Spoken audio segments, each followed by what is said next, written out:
네, 오늘 어버이 주일을 맞이해서 우리 모든 어버이들에게 우리 하나님의 위로하심과 평화가 함께 하시기를 바랍니다. 네, 오늘 우리가 처음으로 교회 문을 열었습니다. 지난 2월 말에 교회 문을 닫은 지 3개월 만에 문을 열었는데 이렇게 반가운 성도님들께서 함께 참여해 주셔서 진심으로 감사를 드립니다. 그리고 오늘도 각 가정에서 이렇게 온라인으로 참여하시는 우리 성도 여러분들께 우리 하나님께서 똑같은 은혜를 베풀어 주실 줄 믿습니다. 우리 사회와 문명이 발달할수록 현대인들에게 교회 필요성이 감소되고 있는 것 같아요. 옛날에는 병을 고치지 못하니까 교회 와서 기도하고 그랬는데 요즘에는 웬만한 병을 의사가 다 병원에서 고쳐줍니다. 또 사회가 혼란할 때 교회 와서 위로받고 평안을 얻으려고 교회를 찾았었는데 요새는 심리 상담가들이 다 위로해 주죠. 또 예전에는 가난하니까 교회 오면은 도움을 받고 그랬는데 요즘에는 국가에서 먹을 것 입을 것 그래도 다 주니까 굳이 교회에 올 필요가 없어요. 또 소속감을 얻기 위해서 교회에 참여하기도 했었는데 요즘에는 세상에서 소속감을 주는 더 재미있는 동호인 그룹들이 많습니다. 학생들도 전에는 교회에 오면 새로운 문화도 있고 재미있는 것들이 많았는데 요새는 게임이 훨씬 더 재미있고 또 친구들과 어울리는 것이 훨씬 더 재미있어서 교회를 찾지 않는 그런 시대가 되었어요. 이런 시대가 되었는데 교회가 여전히 왜 필요합니까? 우리는 왜 교회에 나와야 하며 우리 자녀들에게 교회를 가야 한다 왜 말해야 합니까? 여러분들은 나름대로의 답을 가지고 또 그렇게 전하며 사시겠지만 오늘 성경을 통해서 다시 우리가 알고 있는 것을 정리하시고 또 우리가 가진 답들에 더 풍성하게 될 수 있기를 바랍니다. 우리에게 교회는 왜 필요합니까? 결론적으로 말하면 교회가 우리의 삶을 값지게 합니다. 첫째로 교회가 예수님이 나의 삶을 값지게 만드는 이 가치 있는 삶을 주는 것입니다. 그리스도와 연합된 삶을 삶으로써 우리는 그리스도 같은 그런 값진 존재가 되는 것이죠. 가난한 자들에게 국가가 돈을 주고 먹을 것을 주고 입을 것을 줄 수 있을지는 몰라도 그들의 삶이 얼마나 값진 것인지는 말해줄 수가 없어요. 그러나 교회는 누구든지 하나님 앞에서 얼마나 값진 존재인가 하는 것을 말씀해주고 계시는 것이죠. 하나님께서 천지를 창조하시고 그 가운데 사람을 지으실 때에는 자기 형상대로 지으시며 모든 만물들을 잘 다스리고 관리하라고 주셨다는 거예요. 그러니 이 교회 안에서 듣는 이 말씀이 우리 한 사람 한 사람을 얼마나 값지게 만드는지 모릅니다. 오늘 교회 공동체로 모인 우리가 누굽니까? 고린도전서 1장 30절 말씀 보면은 너희는 하나님으로부터 나서 그리스도 예수 안에 있고 예수는 하나님으로부터 나와서 우리에게 지혜와 의로움과 거룩함과 구원함이 되셨으니 그랬어요. 너희는 그랬는데 물론 우리 한 사람 한 사람 개인도 맞습니다만은 이것은 교회 공동체를 가리키는 거예요. 근데 이 교회 공동체에 대한 우리들은 하나님으로부터 나왔다. 그러니까 처음 시작부터가 하나님께서 우리를 이 세상에 내신 거예요. 그리고 하나님의 은혜로 구원받아서 그런 값진 존재가 되고 그래서 우리를 어디에 두셨어요? 그리스도 예수 안에 두셨다. 그러니까 우리가 그리스도 예수 안에 있는 거예요. 그런데 얼마나 소중한 존재인 것입니까? 뿐만 아니라 예수는 하나님으로부터 나와서 우리에게 지혜와 의로움과 거룩함과 구원함이 되셨다. 그러니까 그 예수가 우리 속에 거하시는 거예요. 우리는 지혜가 없었어요. 그런데 예수께서, 그 지혜로운 예수께서 우리 속에 거하시며 우리의 지혜가 되시고, 우리에게는 의가 없었어요. 우리는 불의만 행했었어요.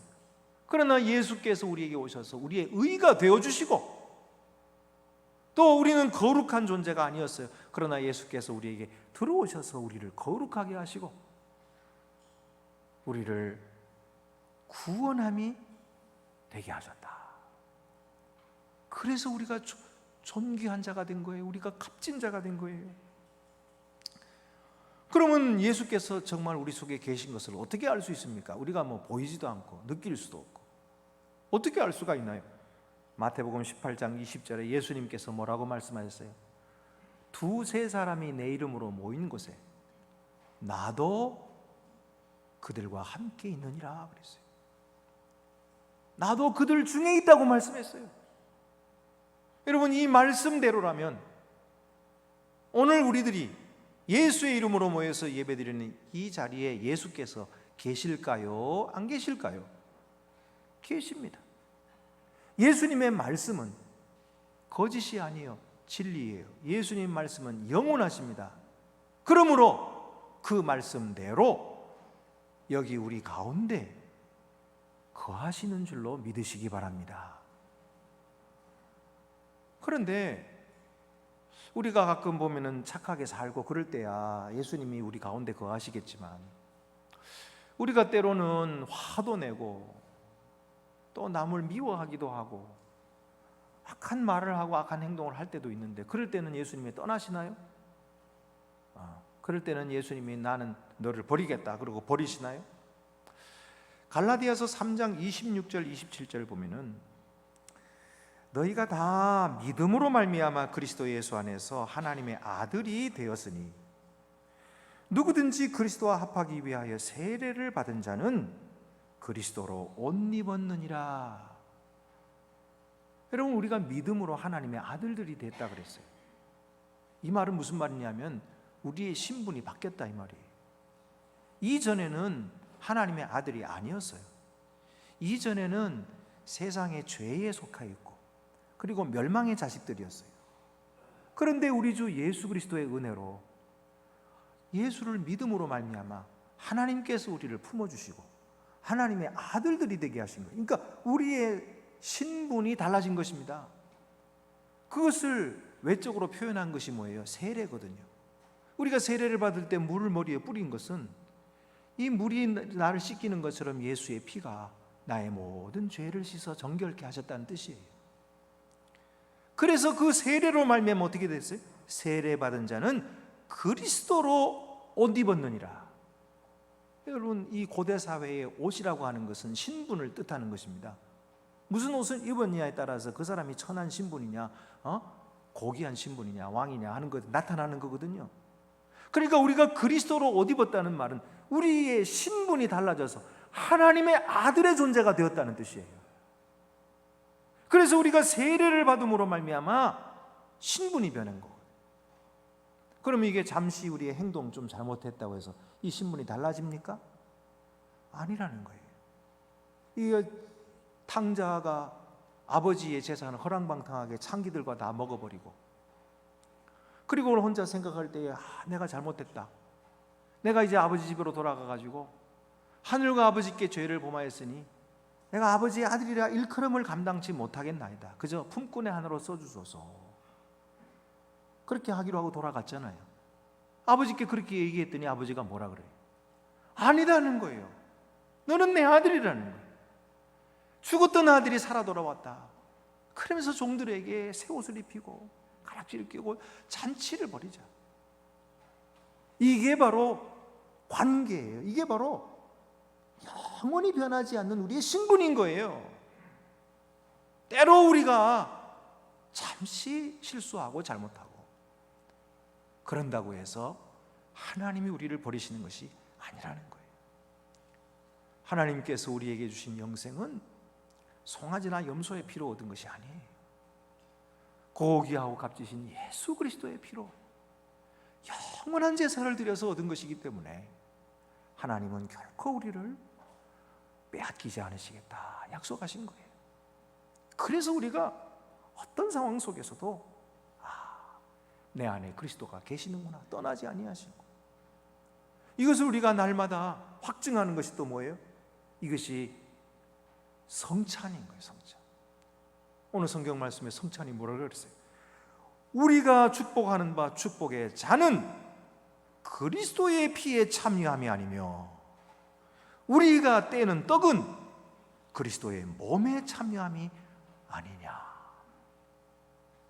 여러분, 우리가 잔을 받습니다. 근데 이 잔은 뭐예요? 예수께서 이것은 너희를 위하여 흘리는 나의 피라 하고 주셨어요. 그리고 우리가 그것을 마시면 어떻게 돼요? 그리스도의 피에 참여한 자가 되는 거예요. 주님의 피가 내 속에 흘러서 나를 거룩하게 하시고 나를 정결하게 하시고 나에게 생명을 주시는 거예요. 영생을 주시는 거예요. 또 떡을 나눠주실 때 떡을 주님께서 뭐라 했어요? 이것은 너희를 위하여 주는 내 몸이라 그랬어요.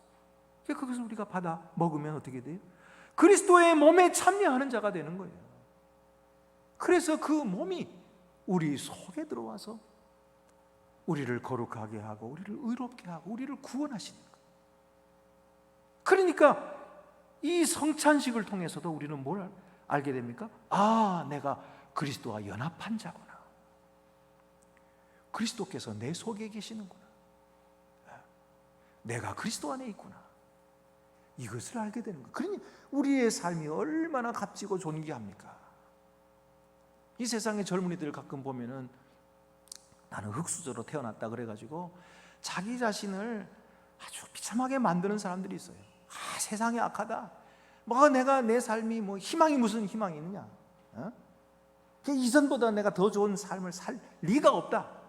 그리고서는 그냥 쾌락에 빠지고 그리고 세상을 포기하고 악한 일을 저지르죠. 왜 그래요? 셀프 아이덴티티, 자의식이 망가진 거예요. 자기 자신이 가치가 없는 거예요. 그러니까 인생이 망가지는 겁니다. 여러분, 예수 그리스도는 우리를 위하여 십자가를 지셨어요. 우리를 위하여 피 흘리시고 그 사랑으로 우리를 건지신 거예요. 예수를 믿으면 그래서 우리가 존귀하게 됩니다. 우리의 가치가 얼마나 높아지는지 몰라요. 세상 사람들이 우리를 보는 때에 우리를 판단하죠. 저 사람은 돈이 있는 사람 없는 사람 이것 가지고 판단해요. 세상의 기준이 그거니까. 세상의 기준 보고 가지고 우리를 판단할 때 우리는 나 돈 없는 사람 그리고 주눅이 들고 그래요. 그거 믿음 있는 사람 아닙니다. 그러면 믿음 있는 사람은 세상의 기준을 따라 살지 않아요. 세상 사람들이 가지는 그 기준, 얼마나 배웠느냐, 얼마나 가졌느냐, 얼마나 잘생겼느냐, 이런 거 가지고 자꾸 우리를 판단할 때 거기에 따라 맞춰주려고, 그래서 그 사람들한테 인정받으려고. 그러면 우리 인생이 얼마나 피곤합니까? 그런다고 해서 우리 인생이 가치가 있나요? 천만의 말씀. 세상 사람의 기준을 따라 살면 살수록 나의 가치는 자꾸만 떨어지는 거예요. 살 재미도 없고 의미도 없어요. 그러나 하나님을 믿으면 하나님께서 우리를 값지게 하시는 거예요. 교회에 오면 주님의 말씀이 우리에게 선포하시는 거예요. 너는 내 아들이라. 내가 너를 위하여 영원히 구속하였다. 너의 죄를 씻었다. 내 아들 예수 그리스도를 주고 너를 샀다. 너는 내 것이다. 계속해서 말씀하시는 것. 그래서 이 세상 사람들에게 교회가 필요한 거예요. 두 번째는 교회는 성령이 살아 숨쉬는 삶을 우리에게 주고 있어요. 성령이 살아 숨쉬는 삶. 이것은 초대교회, 교회가 생긴 날 때부터 시작됐어요. 초대교회가 성령으로 시작됐거든요. 성령의 강림으로. 오늘 성경에 더 보면은 사도행전 4장 24절에 그들이 듣고 한 마음으로 하나님께 소리를 높여 기도하는데요, 빌기를 다하며 31절에 모인 곳이 진동하더니 무리가 다 성령에 충만하여 담대히 하나님의 말씀을 전하니라. 초대교회 성도들은요, 어려움이 있을 때마다 하나님께 기도했어요. 지금 이 상황이 어떤 상황이냐면, 베드로가 성전 미문에 앉아있는 안진뱅이를 일으켰거든요. 주 예수의 이름으로 일으켰거든요. 그랬더니 그가 일어나 찬송을 부르는데 이 주관하는 자들이 보니까 아니 별것 아닌 것들이 저 난리를 피우고 있어. 그리고 예수를 전하거든요. 데려다가 그들을 때리고 그 말로 하지 마라. 그리고서 놓아주는데 그렇게 얻어맞고 이들이 와서 뭐해요? 함께 모여서 하나님께 기도하는 거예요. 주여, 이 사정을 하감하여 주옵소서. 저 권력자들이 주 예수의 이름을 박해하고 있습니다. 우리로 하여금 담대하게 하나님 말씀을 전하게 도와주시옵소서. 주의 이름으로 병 낫게 하여 주시옵소서. 하나님께 기도할 때에 그들이 있는 터가 흔들리고 모두가 성령의 충만함을 받아서 담대히 하나님의 말씀을 전했다는 거예요. 이것이 교회입니다. 이 교회가 처음부터 그런 유전인자를 가지고 태어났고 지금 우리는 그 유전인자를 그대로 받은 거예요. 교회의 원래 존재는 바로 성령으로 시작했고 성령의 능력 가운데서 기뻐하며 감사하며 그 능력으로 자라나는 것이 교회입니다. 오늘날 세상이 뭐라고 하든지 교회는 성령께서 역사하시는, 살아 역사하시는 곳이 바로 교회. 그래서 우리에게 교회가 필요한 거예요. 그러면 성령께서 교회 안에 살아서 하시는 일이 무엇입니까? 5가지가 있어요. 첫째는 교회를 성령이 하나님의 것으로 인치십니다. 인친다고 하는 게 뭐예요? 도장을 찍는다는 거거든요. 에베소 1장 18절에 약속의 성령으로 인치심을 받았으니, 13절이군요. 약속의 성령으로 인치심을 받았으니, 옛날에는 자기 가축에게 불인두를 지져가지고 표시를 해서 이건 내 거다 그랬거든요. 그러나 하나님은 어떻게 하십니까? 성령의 불로 우리의 마음을 지으신 거예요. 그래서 우리를 하나님의 소유가 되게 하셨어요. 하나님의 자기 것인데 누구에게 뺏기시겠어요? 누가 함부로 건드리도록 하시겠어요? 하나님이 보호하시고 지키시는 것입니다. 하나님께서 자기 백성을 보호하시겠다고 얼마나 수많은 말씀에서 말씀하고 계세요. 그래서 성령이 우리를 인치죠. 두 번째는 성령은 교회를 인도하시는 분이에요. 계시록 2장 7절에 귀 있는 자는 성령이 교회들에게 하시는 말씀을 들을지어다. 그렇죠? 교회는 성령의 말씀을 듣고 그가 인도하는 대로 따라가는 거예요. 이 빌립이 성령의 충만함을 받아서 이 초대교회 집사가 됐는데 성령께서 그를 데리고 광야로 가시는 거예요. 광야에는 아무도 없어요. 사람도 없고. 그런데 왜 광야로 가는 거예요? 보니까 거기에 마차가 지나가는데 이디오피아 4시가 타고 있어요. 그 안에서 성경을 읽고 있는 거예요. 구약의 예언서를 읽고 있는데. 그래서 빌립이 가까이 가가지고 그 내용을 이해하느냐 물었더니 가르쳐주는 자가 없으니 어찌 이해하느냐. 그래서 내가 가르쳐줄까 그랬더니 올라타라. 아주 거기서 함께 앉아가지고 가면서 성경을 풀어주었어요. 구약에 나오는 예언의 말씀은 다 예수 그리스도를 예언하신 것이다. 예수 그리스도가 이렇게 태어나셨고 이렇게 사시고 이렇게 죽으시고 부활하셨다. 그랬더니 그 말씀을 듣고 깨달은 거예요. 아, 그러냐고. 그래 길 가다가 물이 나오니까 내가 여기서 세례를 받는데 무슨 꺼리낌이 있겠느냐. 그래가지고 그 사람에게 세례를 주고 보냈어요. 이 사람이 이디오피아에 가서 뭐 했겠습니까? 복음을 전했겠죠. 그리고 빌립은 또 성령의 인도를 따라서 호련히 갔다는 거예요. 여러분, 성령께서는 오늘도 우리 교회를 인도하시는 줄로 믿으시기 바랍니다. 지금 우리 교회는 길을 잃었어요. 우리 교회는 지금 위태롭게 위기에 처해 있어요. 마치 광야에 가는 이스라엘 백성과 같아요. 앞길을 몰라요. 한 번도 가본 적이 없는 곳을 가고 있는 거예요. 교회에 언제 이렇게 코로나가 덮쳐가지고 교회 문을 닫아야 한 적이 있었습니까? 언제 교회가 이렇게 성도들이 다 마스크를 쓰고 예배를 드린 적이 있었냐고요. 이런 적이 없었어요. 그런데 우리가 이런 일을 겪고 있어요. 우리는 한 번도 가보지 못한 길을 가고 있는 거예요. 지금 세계 모두가 다. 그러면 우리가 길을 압니까? 우리가 어디로 가야 할지 압니까? 몰라요. 여러분도 모르고 저도 몰라요. 그러나 아시는 분이 계세요. 그분은 바로 성령이십니다. 성령이 교회를 세우셨고, 성령이 교회를 가르치셨고, 성령이 교회를 인도하시는 거예요. 그러므로 우리는 성령을 믿고 성령께서 인도하시는 대로 따라가면 되는 것입니다. 따라가면 그 길이 생명의 길이에요. 그 길이 영생의 길이에요. 그 길이 바로 교회가 성장하는 길이고 하나님의 나라를 이 땅에 이루는 길인 줄로 믿습니다. 그러므로 우리는 성령의 인도를 따라 성령께서 교회를 가르치십니다.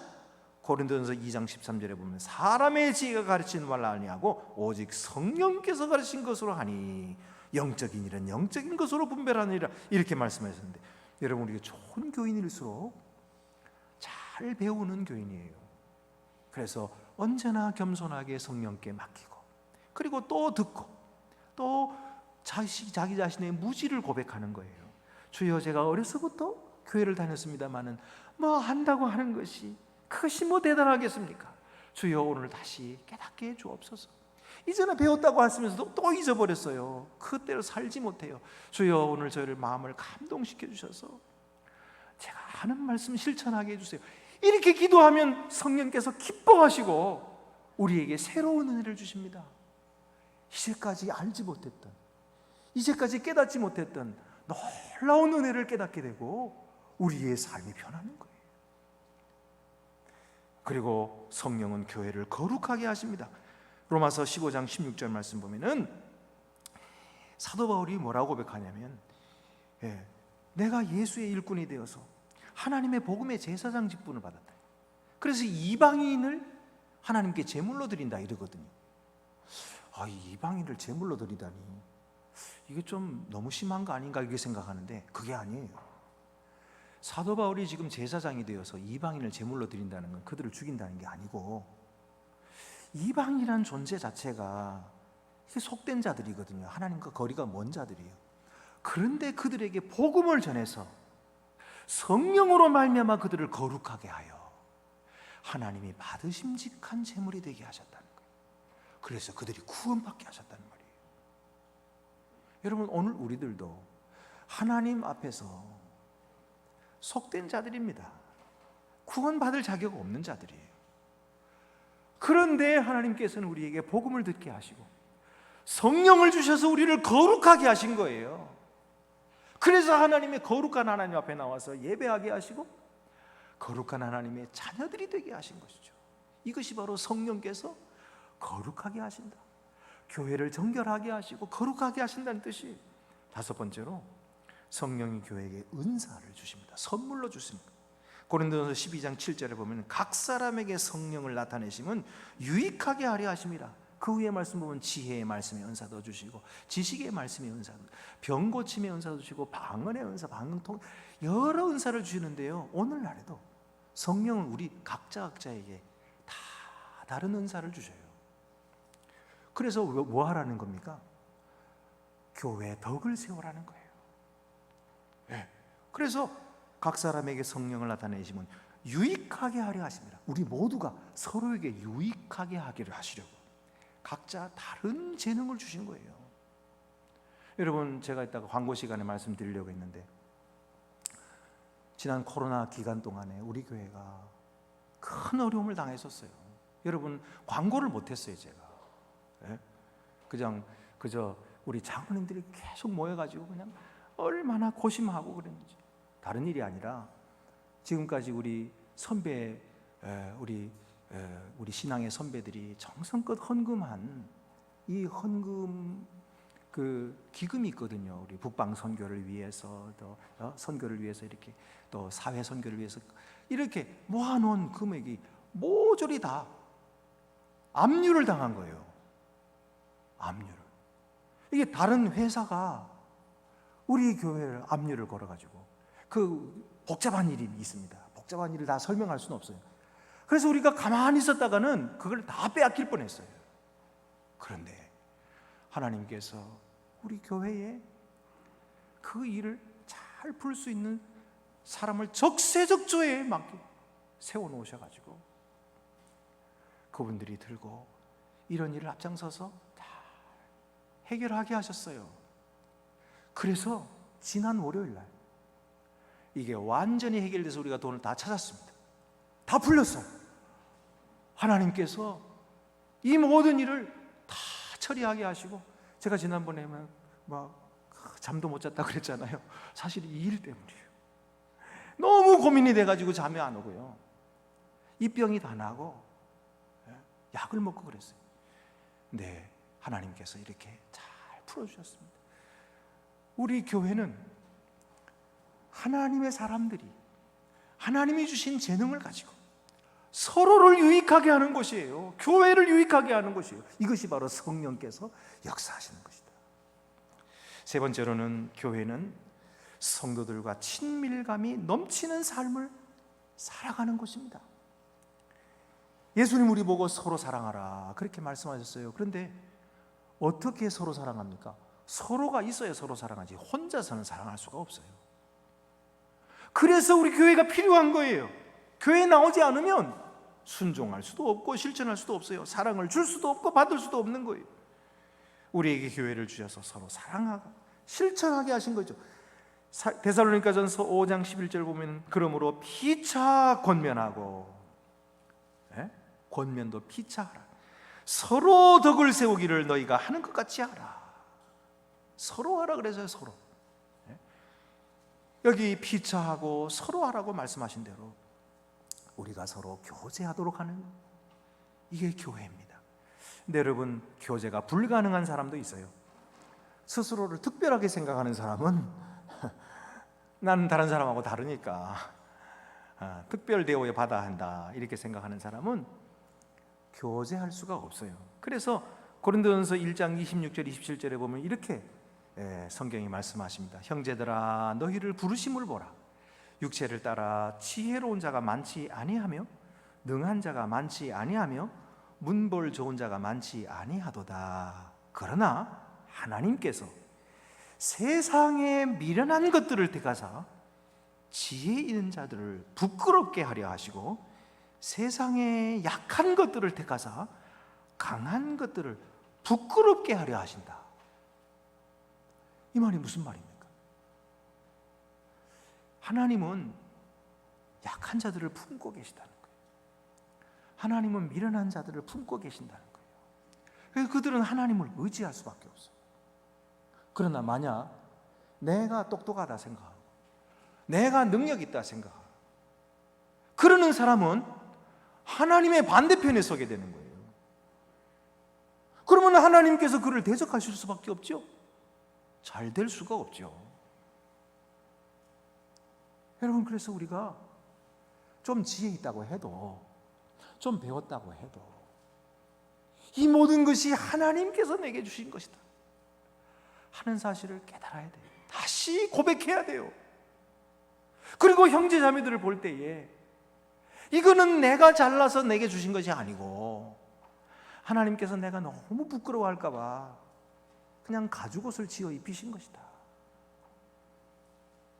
그런 것뿐이지 내가 잘난 건 아무것도 없다 하고 형제들과 자매들과 함께 어울릴 줄 알아야지.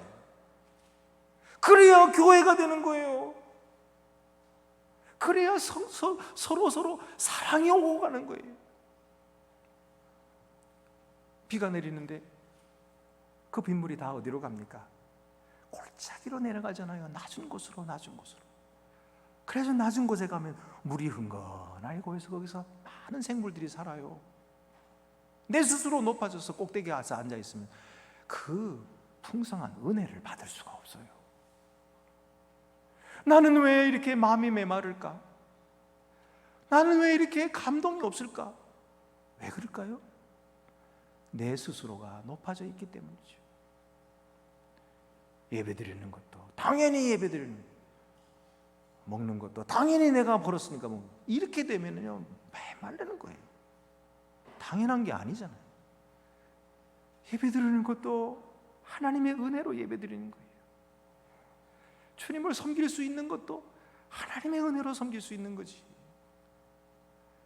내가 잘나서가 아닌 거예요. 이것을 깨달을 때 교제가 됩니다. 형제와 자매를 귀하게 여길 줄 알게 되고, 그래서 서로 도와줘 아름다운 교회가 이루어지는 거예요. 마지막으로 교회는 고난이 기쁨이 되는 삶을 살아갑니다. 교회는 고난이 기쁨이 되는 삶을 살아갑니다. 요한복음 16장 33절에 예수님께서 말씀하십니다. 세상에서는 너희가 환난을 당하나 담대하라, 내가 세상을 이기었노라. 여러분, 예수님께서도 세상에서 고난을 당하셨어요. 그렇기 때문에 우리도 예수님처럼 고난을 당해야 되는 거예요. 고난 당할 때 이상하게 생각하면 안 되는 거예요. 당연히 오는 거예요. 예수님이 왜 고난 당하셨나요? 세상은 어둡기 때문이에요. 세상은 흑암에 속했는데 예수님이 밝은 빛으로 세상에 오셨거든요. 그러니까 어둠이 빛을 미워한 거예요. 그래서 붙잡아 죽인 거예요. 이 세상에서 우리가 바르게 살려고 할 때에 세상이 우리를 미워하게 돼 있어요. 하나님 말씀대로 순종해서 서로 사랑하려고 하는데, 선을 행하려고 하는데, 그렇게 하면 다른 사람들이 잘못한 게 드러나니까 미워하는 거예요. 그러나 여러분, 그렇다고 해서 그만두지 마세요. 그들을 함께 품고 우리가 해야 할 일을 계속해야 됩니다. 주님께서 우리에게 주신 길은 영생의 길인 거예요.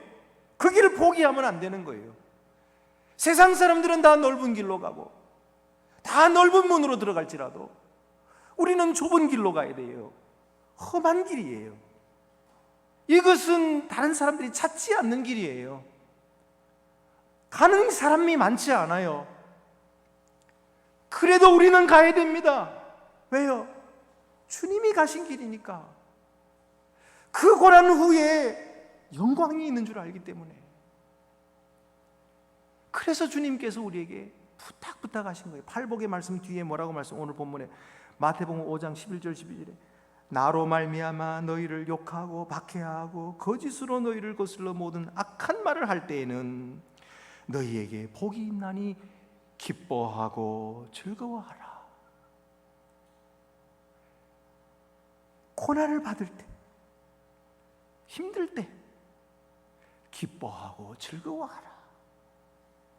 세상 사람들은 이해할 수 없는 말이에요. 그러나 우리는 알아요. 왜 기뻐하고 즐거워합니까? 아, 이 길이 주님과 함께 가는 길이고 주님의 고난에 동참하는 길이고, 이 길 후에는 영생, 하늘에서 너희 상이 큽니다. 너희 전에 있던 선지자들도 이같이 박해하였느니라. 여러분, 우리가 하는 일이 선한 일일지라도 모두가 다 칭찬한다면 그것은 잘못된 일인 줄 아셔야 돼요. 모두가 다 칭찬하는 좋은 일은 세상에 없어요. 반드시 누군가가 비난할 것입니다. 그래도 우리는 진리의 길을, 영생의 길을 걸어가야 됩니다. 주님께서 기뻐하시는 길이 기뻐하라, 즐거워하라. 이것이 교회 삶이에요. 교회 삶은 예수 그리스도이라는 값진 존재가 되는 삶이에요. 교회 삶은 성령께서 살아 역사하시는 삶이에요. 교회 삶은 서로를 위해서 희생하고 교제하는 삶이에요. 교회 삶은 고난의 길을 걸어가는 삶이에요. 그러나 즐겁게 기쁘게 걸어가는 삶입니다. 오늘도 우리에게 닥쳐오는 어려움이 있을지라도 주님과 함께 걸어가는 교회의 삶을 통해서 새 힘을 얻는 우리 모든 성도들과 저가 되시기를 간절히 바랍니다. 기도드리시겠습니다. 은혜로우신 아버지 하나님, 우리가 감히 주님 앞에 나와 예배하게 하심을 감사합니다. 주님의 공로로, 저희들은 아무 공로가 없는데 오직 주의 십자가 공로로 주님 앞에 왔사오니 주여 저희들을 받아주시고 긍휼히 여겨주시고 하늘의 풍성하신 은혜를 또 베풀어 주시옵소서. 우리가 가는 모든 길이 교회의 삶이 되게 하여 주시고, 또 우리가 서로 사랑하고 교제하는 길이 하나님의 나라를 더 전파하는 그런 삶이 되게 하여 주시옵소서. 우리 주 예수 그리스도의 이름으로 기도드립니다. 아멘.